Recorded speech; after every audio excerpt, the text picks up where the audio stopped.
इयत्ता 12वी भूगोल चॅप्टर 2 लोकसंख्या भाग 2 लोकसंख्येचा विचार मानवी संसाधन या अंगानेही केला जातो.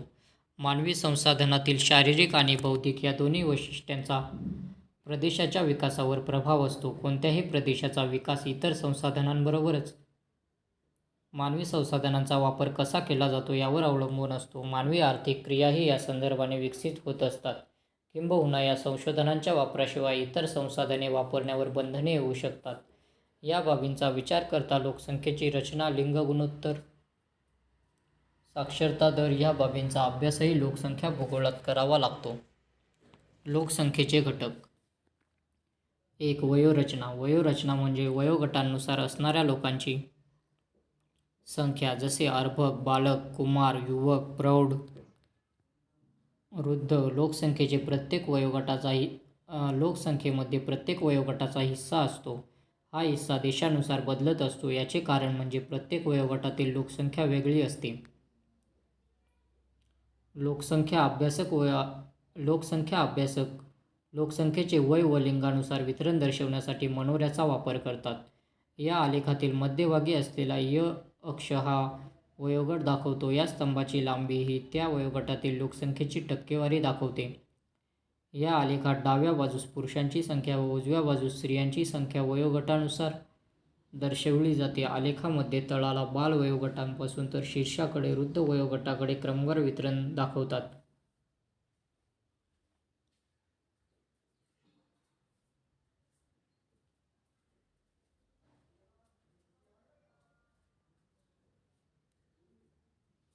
लोकसंख्येत 15 ते 59 या वयोगटातील लोकसंख्येचे प्रमाण जास्त असल्यास ते कार्यशील लोकसंख्या जास्त असण्याचे निदर्शक असते. या उलट 0 ते 15 वयोगटातील लोकसंख्येचे प्रमाण जास्त असल्यास ते अवलंबित्वाचे प्रमाण जास्त असते. तसेच 60 पेक्षा जास्त वयोगटातील लोकांचे प्रमाण जास्त असल्यास देशाचा वैद्यकीय व आरोग्य सुविधेवर होणारा खर्च वाढणार हे निदर्शनास येते. मनोऱ्याचे प्रमुख 3 प्रकार. आकृती 2.1 मधील लोकसंख्या मनोऱ्यांचे 3 प्रमुख प्रकार अभ्यासूया. 1. विस्तारणारा. या मनोऱ्याचा तळ विस्तारत जाणारा असून शीर्षाकडे तो निमुळता होत आहे. याचा अर्थ वाढत्या वयोगटानुसार मृत्यूदरही वाढताना आढळतो. हा मनोरा जन्म आणि मृत्यू दोन्ही दर जास्त आहेत असे सांगतो. 2. संकोचणारा. या मनोऱ्याचा तळ संकुचित होत जातो तर शीर्षाकडे विस्तारलेला आहे. याचा अर्थ वृद्धांची संख्या जास्त तर तरुणांची संख्या कमी असणे असा होतो. यावरून असा निष्कर्ष निघतो की जन्मदर कमी तर मृत्यूदर अगदी कमी असतो. 3. स्थिरावलेला. वयोगटांच्या प्रत्येक गटाची टक्केवारी जवळजवळ समान असते. जन्मदर आणि मृत्यूदर हे दोन्ही अगदी कमी झालेले असतात. त्यामुळे लोकसंख्या वाढ नगण्य असते असा निष्कर्ष काढता येतो. वयोरचनेचा प्रकार देशाच्या भवितव्यावर प्रत्यक्ष परिणाम करतो. बाळ आणि वृद्ध वयोगटाचे आधिक्य हा देशाचा आर्थिक भार वाढवतो तर कार्यरत वयोगटाचे प्राबल्य हे मनुष्यबळाची विपुलता दर्शविते. 2. लिंगरचना. लोकसंख्या मनोरे वयोगटानुसार स्त्री व पुरुषांचे प्रमाण दर्शवतात. स्त्री व पुरुषांचे प्रमाण हे लोकसंख्येचे प्रमुख वैशिष्ट्य आहे. स्त्री व पुरुषांच्या लोकसंख्येतील प्रमाणाला लिंग गुणोत्तर म्हणतात. भारतात हे प्रमाण खालील सूत्राने काढले जाते. लिंग गुणोत्तर: स्त्रियांची एकूण संख्या भागिले पुरुषांची एकूण संख्या गुणिले 1000.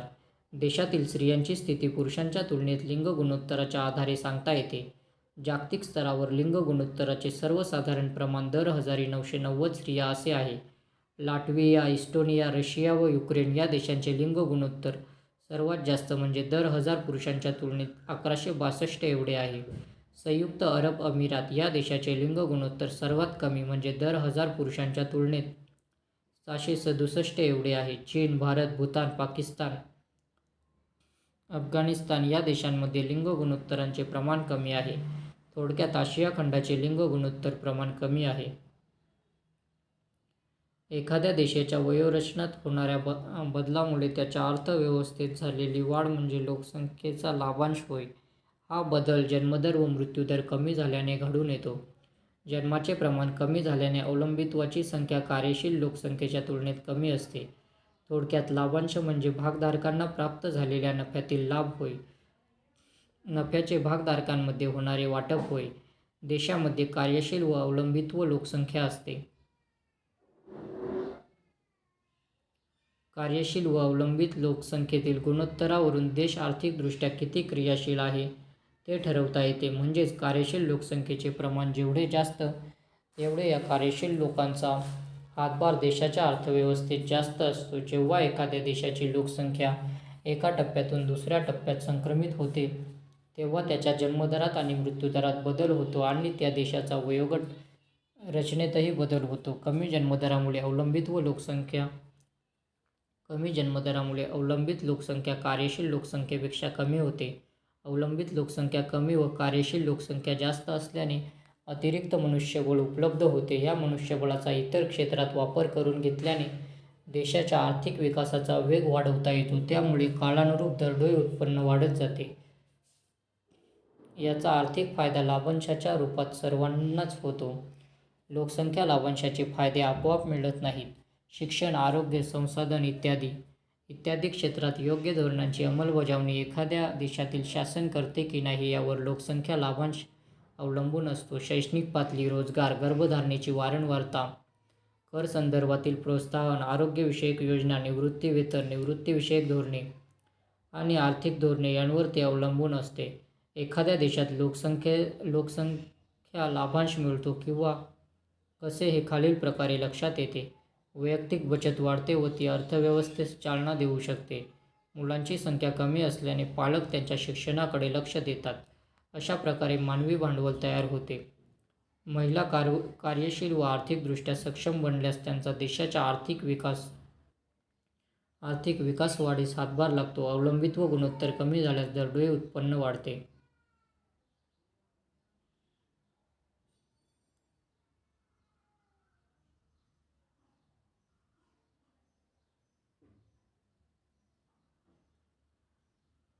तक्ता 2.2 मध्ये दाखवल्याप्रमाणे हे देश सेवानिवृत्तीच्या वयात वाढ करत आहेत किंवा करण्याचा विचार करत आहेत. वृद्ध वयोगटातील लोकसंख्या वाढल्यामुळे सेवानिवृत्ती वेतनाचा निधी, अन्य तरतुदी व वैद्यकीय सुविधांवर दबाव पडतो.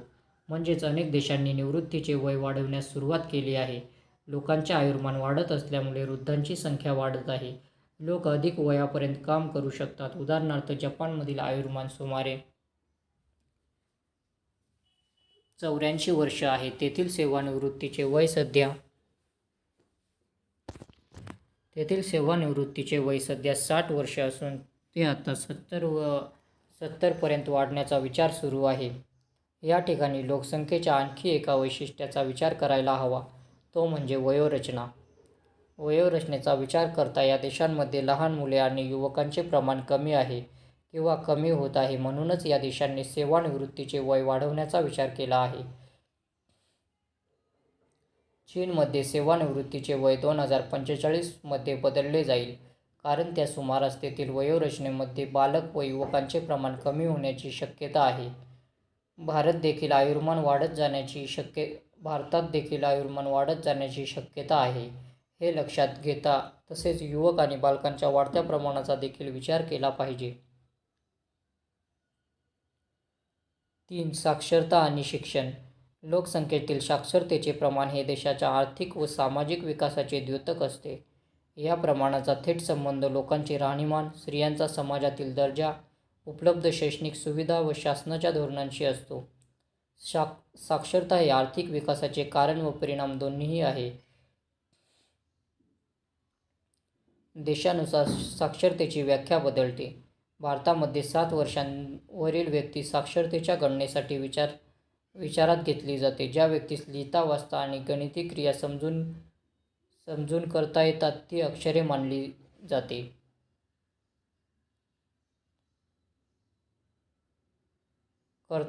ती साक्षर मानली जाते. आकृती 2.3 आलेखातून हे स्पष्ट होते की एकाच खंडात आपल्याला साक्षरतेच्या प्रमाणात फरक आढळून येतो. जगाच्या सरासरीच्या तुलनेने युरोप, उत्तर अमेरिका आणि पूर्व आग्नेय आशियातील साक्षरता प्रमाण अधिक आहे, तर सर्वसाधारणपणे उत्तर आफ्रिका व पश्चिम आशिया, दक्षिण आशिया, सहाराच्या दक्षिणेकडील देश येथे साक्षरतेचे प्रमाण कमी आहे. जिथे 100% साक्षरता आहे अशा मध्य आशिया, युरोप आणि उत्तर अमेरिका हे भाग वगळता इतरत्र कोणत्याही खंडात किंवा उपखंडात स्त्रियांच्या साक्षरतेचे प्रमाण पुरुषांपेक्षा जास्त नाही. आलेखानुसार सर्वात कमी साक्षरता दर सहाराच्या दक्षिणेकडील देशांमध्ये आहे. व्यावसायिक संरचना. कार्यशील लोकसंख्या 15 ते 59 या वयोगटातील स्त्री-पुरुष प्राथमिक, द्वितीयक, तृतीयक, चतुर्थक यांसारख्या विविध व्यवसायांमध्ये गुंतलेली असते. वरील 4 प्रकारच्या व्यवसायात कार्यशील गटातील किती टक्के लोकसंख्या आहे त्यावरून देशाच्या आर्थिक विकासाचा स्तर ठरवता येतो. या व्यवसायांमध्ये गुंतलेल्या लोकसंख्येचे प्रमाण हे देशाच्या आर्थिक विकासाचा मापदंड असतो.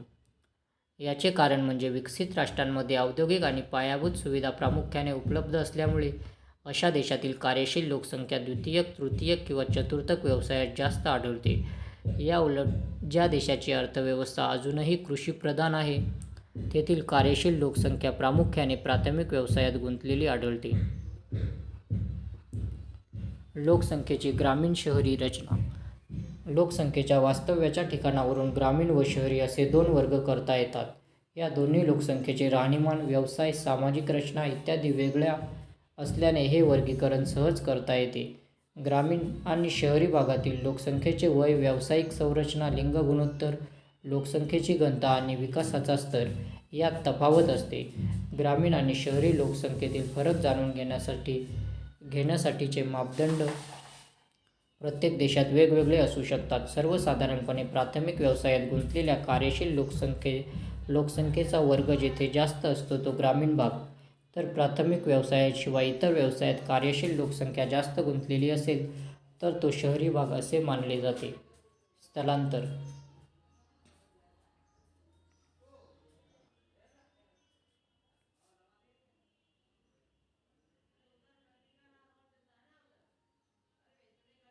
व्यक्ती आणि व्यक्तीचे समूह जेव्हा एका स्थानाकडून दुसऱ्या स्थानाकडे, एका राजकीय सीमेतून दुसऱ्या राजकीय सीमेत कमी किंवा अधिक कालावधीसाठी किंवा कायमचे जातात तेव्हा या हालचालीस स्थलांतर असे म्हणतात. हे स्थलांतर पूर्वनियोजित किंवा अचानक होऊ शकते, तसेच ते ऐच्छिक किंवा अनैच्छिक असते. सर्वसाधारणपणे स्थलांतरामुळे लोकसंख्येत बदल होतात. जर प्रदेशात लोक इतर ठिकाणांहून स्थलांतरित होऊन आले तर त्या प्रदेशाची लोकसंख्या वाढते. जर लोक तो प्रदेश सोडून दुसऱ्या प्रदेशात गेले तर या प्रदेशाची लोकसंख्या कमी होते. स्थलांतरामुळे मूळ प्रदेश व स्थलांतर झालेला प्रदेश अशा दोन्ही प्रदेशातील लोकसंख्येचे वितरण, घनता, प्रारूप व रचना यात बदल होतो. स्थलांतराचे प्रदेशानुसार, कालावधीनुसार, उद्दिष्टानुसार, हेतूनुसार व अंतरानुसार वर्गीकरण केले जाते. 1. प्रदेशानुसार वर्गीकरण. या प्रकारच्या स्थलांतराचे 2 प्रकार करता येतील. अंतर्गत स्थलांतर. आपल्या देशाच्या हद्दीच्या आतच लोक स्थलांतर करतात, ते देश सोडून जात नाहीत. एका राज्यातून दुसऱ्या राज्यात किंवा एका शहरातून दुसऱ्या शहरात असे स्थलांतर केले जाते. उदाहरणार्थ, भारतातील इतर राज्यातून मुंबईला स्थलांतरित होणे. बाह्य स्थलांतर. या स्थलांतराच्या प्रकारात लोक आपला देश सोडून दुसऱ्या देशात जातात. उदाहरणार्थ, भारतातून उच्च शिक्षणासाठी परदेशी जाणे. 2. कालावधीनुसार वर्गीकरण. अल्पकालीन. या प्रकारचे स्थलांतरित ठराविक कालावधीसाठी किंवा हंगामी स्वरूपाचे असू शकते. काही जमाती गुरांच्या चाऱ्याच्या शोधात ऋतूनुसार ठिकाण बदलतात. याला ऋतूनुसार होणारे स्थलांतर म्हणतात. महाराष्ट्रात काही जागी ऊस तोडणीच्या दिवसात अधिक मजुरांची गरज असते. अशा वेळेस ऊस कामगार ऊसाच्या शेतात कार्यशील असतात.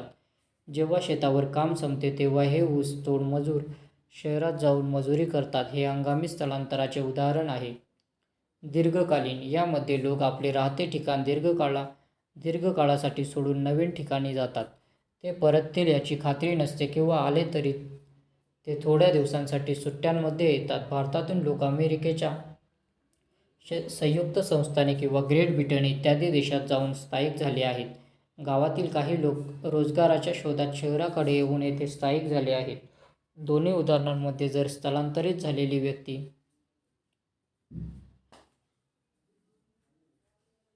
झालेली व्यक्ती बऱ्याच कालावधीनंतर आपल्या मूळ ठिकाणी परत आली तर ते दीर्घकालीन स्थलांतर होते आणि जर जर ती व्यक्ती आपल्या मूळ ठिकाणी परत आलीच नाही तर ते कायमचे स्थलांतर होते. याशिवाय स्थलांतराचे ऐच्छिक किंवा अनैच्छिक असेही वर्गीकरण होऊ शकते. स्थलांतराची कारणे. एका प्रदेशातून दुसऱ्या प्रदेशात मानव स्थलांतरे करताना त्यामागे वेगवेगळी कारणे असू शकतात. त्यात काही आर्थिक तर काही सामाजिक कारणे असू शकतात. प्राकृतिक, नैसर्गिक आपत्ती जसे की पूर, दुष्काळ, भूकंप, ज्वालामुखी, उद्रेक, वादळे यांमुळे देखील स्थलांतरे होऊ शकतात. आर्थिक, रोजगाराच्या शोधात, राहणीमान उंचावण्यासाठी, व्यवसायासाठी लोक स्थलांतर करतात. सामाजिक, बऱ्याच वेळा लोकांना सक्तीने स्थलांतर करावे लागते. सामाजिक समस्यांना तोंड देण्यापेक्षा ती जागा सोडून जाण्याचा निर्णय लोक घेतात. एखाद्या विशिष्ट गटाच्या लोकांना स्थलांतर करायला भाग पाडले जाऊ शकते. भेदभाव, शिक्षण, आरोग्य, वैद्यकीय सुविधा, विवाह या कारणांसाठी देखील स्थलांतर होऊ शकते. राजकीय, कधीकधी एखाद्या देशात युद्ध किंवा राजकीयदृष्ट्या समस्या उद्भवू शकतात. अशा परिस्थितीत त्या देशातील लोक तो देश सोडून दुसऱ्या देशात आश्रय घेतात.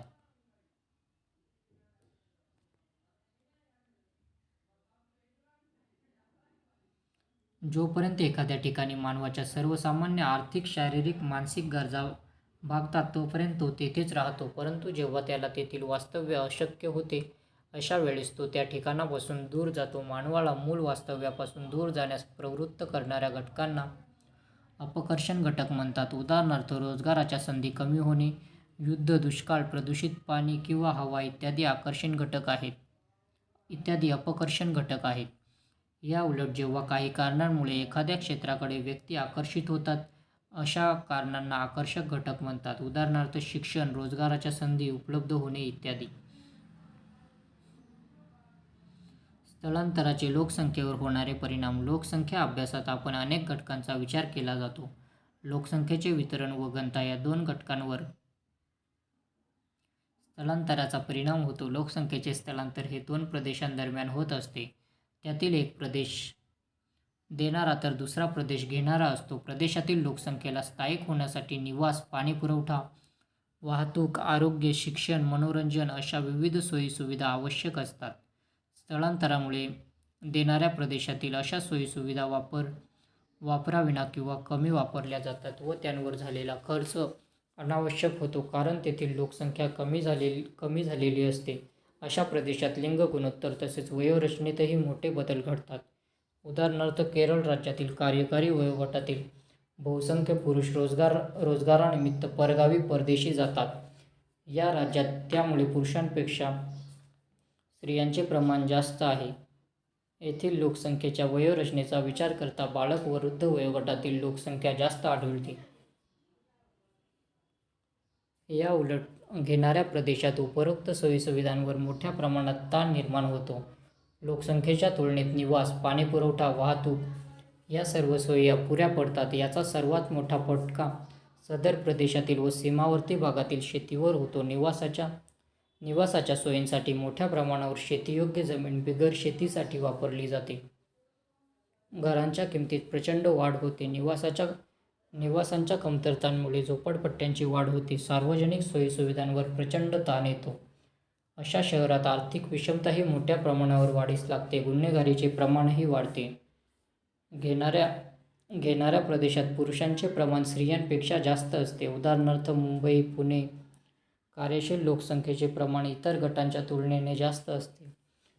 नवनवीन कल्पना, विचारांची अशा प्रदेशात मोठ्या प्रमाणात देवाणघेवाण होते. त्यामुळे सर्जनशीलता, नवनवीन शोध हे या प्रदेशाचे आणखीन एक वैशिष्ट्य असते. नवीन तंत्राचा उदय आणि वापर अशा प्रदेशात होताना दिसतो. सबब, या प्रदेशात विकासही मोठ्या प्रमाणावर होत असतो, विशेषतः आर्थिक विकास.